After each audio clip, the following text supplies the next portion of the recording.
excited. There are people here. I was kind of afraid we were just going to be by ourselves talking in an empty room. I'm Suzanne Lambert. I'm the founding editor and co-creator of the Khalifa University Science and Tech Review, and also KUSTreview.com. Quick pitch for myself. And I have more copies of these at the Khalifa University booth afterwards. If you'd like to come get a copy, I'd be happy to give you one and also talk about anything you want to talk about. I'm here with our guests, Dr. Shamal and Dr. Andreea. Would you take a minute to introduce yourselves? Sure. So Andreea Danielescu, I lead the Future Technologies R&D group at Accenture Labs. And this group is focused on new emerging technologies at the edge, explicitly blending physical sciences with computation. We work across industries, but today I guess we're going to be talking about Agritech, so I'll talk a little bit about the projects that we've done and how they might be applied to the space. Good afternoon. My name is Shamal Mohammed. I'm head of Agritech at Innovation Oasis at Silal. We are part of ADQ. We are working with the local farmers in Abu Dhabi. We investing in technology and innovation. We have an innovation center in Al-Ain, and we're trying to solve some of the challenges facing our farmers and the food system in general. Thank you. So our next issue of the magazine is actually about ag tech. So I've been living in the ag tech space for a little bit now. And one of the things we're talking about the most is with climate change, the way we're going to have to produce food is going to change.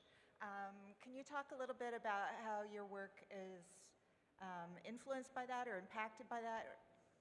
Sure. Well, as you know, we are in a country where basically, it's a climate change in action, in a way. When it comes to the environmental challenges, it's huge for any farmers, any growers. 365 days of sunshine, high temperature, humidity, lack of fresh water. It's a quite harsh environment for any food production, and I think this is why innovation in this country is important, because the solution we are working on is actually relevant to us right now, but unfortunately it's going to be the same sort of a similar situation in the rest of the world. So I think this is why bringing the science and technology and looking at the different ways of doing farming is very important for us in Silal as well as ADQ. So in our group, we have a pretty strong sustainability focus overall in the work that we do. We work a lot on things like transient, dissolvable, and degradable electronics. We look a lot at packaging and how do we make that more sustainable, as well as alternatives to plastics and things like that. But specifically in this space, we've been looking at a few different things. One is a project that we've been doing with Carnegie Mellon University for some time now called eSeed. And this is a synthetic self-drilling seed carrier that's modeled off of the naturally occurring rhodium seed in the southwestern United States. And the seed is interesting because it'll drill itself into the ground using the diurnal cycles of moisture. And it will, in that way, establish and reduce predation and increase establishment. The interesting part about creating a synthetic version of this is that the payload, the seeds that you can use, can actually differ, right? They can be anything you want. So we've looked at, rewilding and reforestation scenarios, especially in hard-to-reach places, using drone delivery. And we've been able to get pretty good establishment, around 90% in the lab. This can also be used for agriculture, and we're also looking at other ways to do sensing. So we have another project with that same group where we're looking at guttation sensing, for example. So creating, by using microfluidics, understanding the health of a plant through this guttation and automatic monitoring. And these are low-cost, very, very low-cost sensors that can be placed on plants that can help you understand what you need to change in much faster to real time so that you can adapt to changing environments Other work we've done has looked at using hydrogels, for example, for drought tolerance at the root of plants. So we've got a lot of work in that space trying to understand how we can actually deal with all of these changes in our climate and how we might benefit from those. Thanks. So as we look forward to the world changing and the way we grow our food changing, how do you see the role of AI and machine learning impacting this? Do you have thoughts, Doc? Right.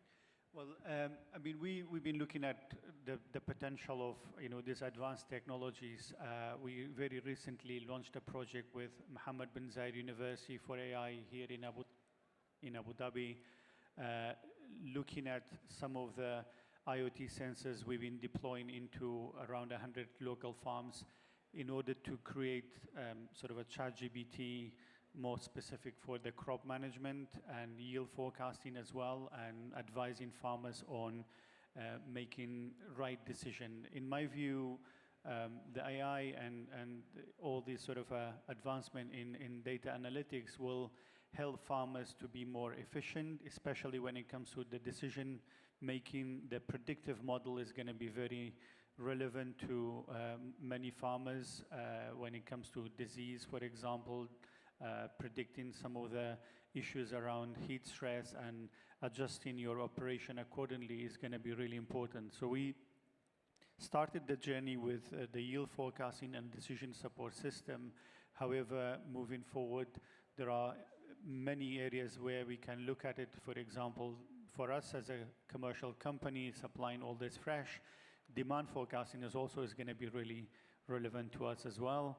So what I see it is, it depends on how easy is integrating this technology for the local small farmers that can benefit from the potential of the technology, because I think still there are many challenges and many barriers when it comes to the technology adoption into the farming system.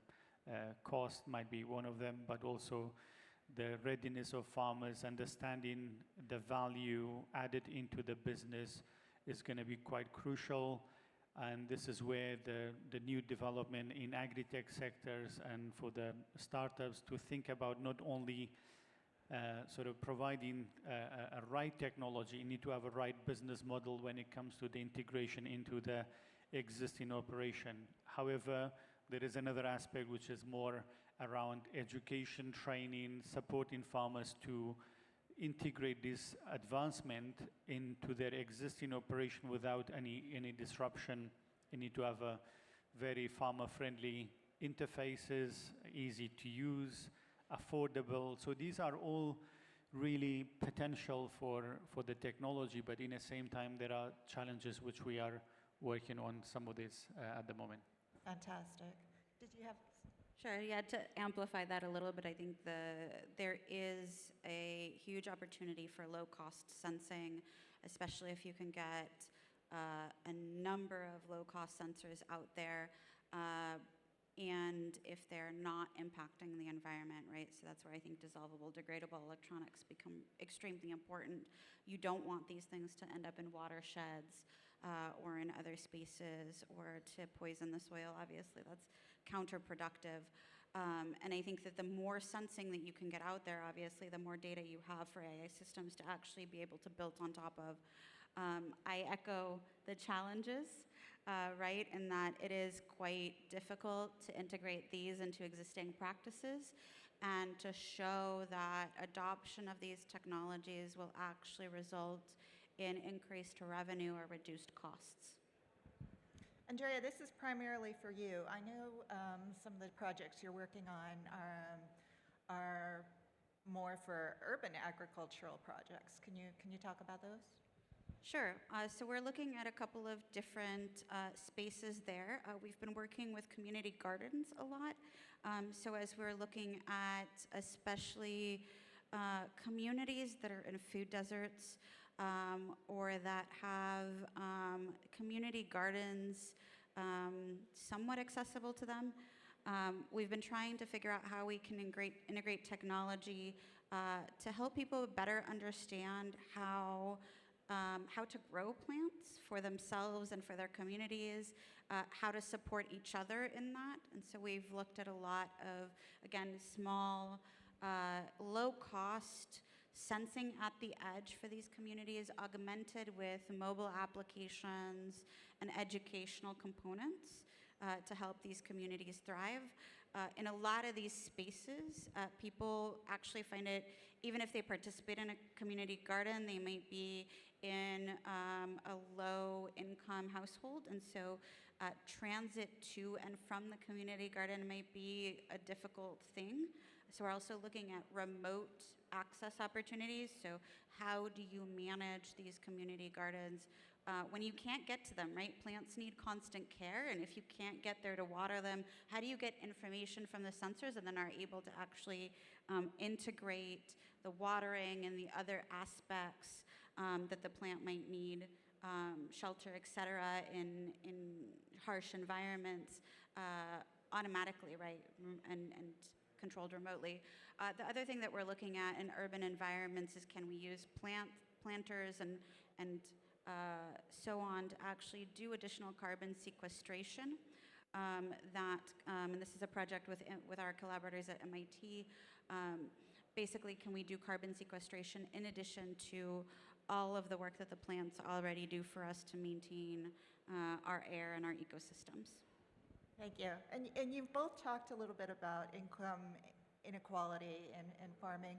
How can these ag tech solutions help the small-scale farmers compete? Sure. Well, I think, the biggest problem for the food system globally is using the natural resources more efficiently, having a less impact on the environment as well. And I think this is where the innovation and technology play a role. So we ourselves, I mentioned IoT sensors we deployed. We have a drip irrigation. So we're trying to minimize any unnecessary use of water for irrigation as well as for cooling. So I think we have some preliminary result that we can reduce irrigation by 30–40%, for example, using different sensor technology and AI decision-making system. But also another project we're working with a partner, IRIS, we have a nanotechnology in the plastic for greenhouses that can reduce, it will block the heat, and it will make the greenhouses more efficient in terms of using energy as well as water. So in my view, when it comes to the farm operation and use of natural resources more effectively and efficiently, this is where the technology and innovation need to play a role. In the same time, one of our impact on the environment is obviously greenhouse gas emission, but in the same time, agriculture probably is the only sectors where we can sequestrate carbon as well. So there is a lot of opportunity there, how we can monitor that. One of the issues in the carbon market at the moment, especially in agriculture, is monitoring the sequestration and reporting and verification in a right sort of a mechanism. And I think this is huge opportunity in that area as well. And it's not only the technology itself, but also the best practice and the circular sort of approach for agriculture is very important. We ourselves, we have a composting facility. We are composting all the farm and food waste and bring it back into the compost and then put it back into the soil. So I think it requires a more comprehensive sort of approach, looking at how we can integrate the technology into the best practices that can allow farmers to make better decisions, because ultimately they are the decision makers on a daily basis on fertilizer, agri-chemicals, water, energy, everything else. So I think this is really an opportunity. And we as Silal invested significantly in innovation.